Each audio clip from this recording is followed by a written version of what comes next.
Չորու մաքուր գոմում կողքի օրվա բաժին խոտն են ուտում եվրոպական հայտնի ֆլեկվի ցեղի կովերը։ Բարձր արտադրողականությամբ այս կենդանիները տարեկան տալիս են ավելի քան 9000 կիլոգրամ կաթ, ապահովում բարձր մսատվություն։ Զով ու խոնավ կլիմայից հետո արմավիրի շոկ պայմաններին սկզբում չէին հարմարվում, բայց խելացի անասնագոմի շնորհիվ ֆերմեր Արտյոմ Պետրոսյանը կարգավորեց ջերմաստիճանը, խոնավությունն ու օդափոխությունը կովերի համար ստեղծելով հաճելի միկրոկլիմա։ Սարքավորումներ ենք ավելացրել, հովացման համակարգ, ցնցուկներ,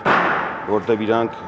որտեղից որ եկել են, այնտեղի եղանակները շատ հով է եղել։ Տոհմային կովերով ֆերման Արտյոմ Պետրոսյանը ստեղծել է տավարաբուծության զարգացման պետական աջակցության ծրագրով, որը անասնաբույծներին հնարավորություն է տալիս կամ օգտվելու արտոնյալ պայմաններով գյուղվարկից, կամ ստանալու կատարված ծախսերի գրեթե կեսի չափով փոխհատուցում։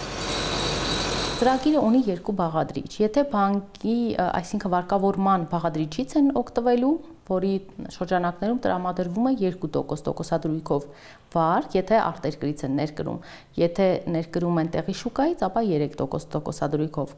Մնացածը սուբսիդավորում է պետությունը։ Իսկ փոխհատուցման բաղադրիչից օգտվելու համար, այսինքն գումարի 30%-ի չափով, եթե մինչև 25 կենդանի են ձեռք բերում, եթե 25-ից ավել են ձեռք բերում, 40%-ի փոխհատուցում է տրամադրվում։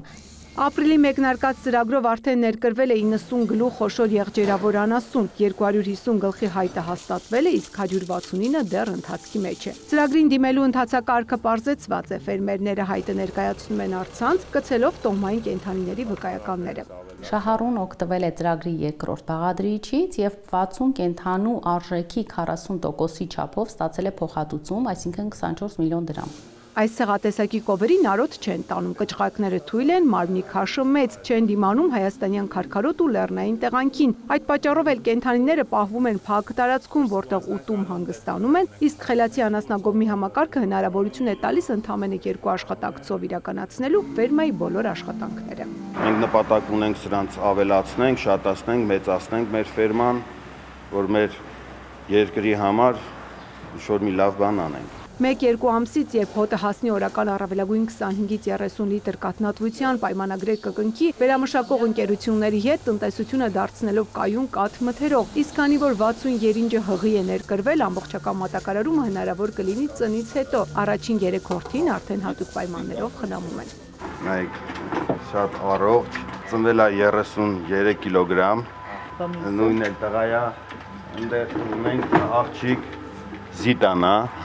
Զորին ֆերմայի անասնաբուժն է ասում է, եթե կերը միշտ տեղում լինի, գոմը մաքուր ու չոր, բարձր արդյունքը երաշխավորված է։ Կենդանու հայացքից հասկանում է, ինչ առողջական խնդիր ունի։ Շատ իրենք ելնում, դենում ես անասունի աշկերը նես տխուր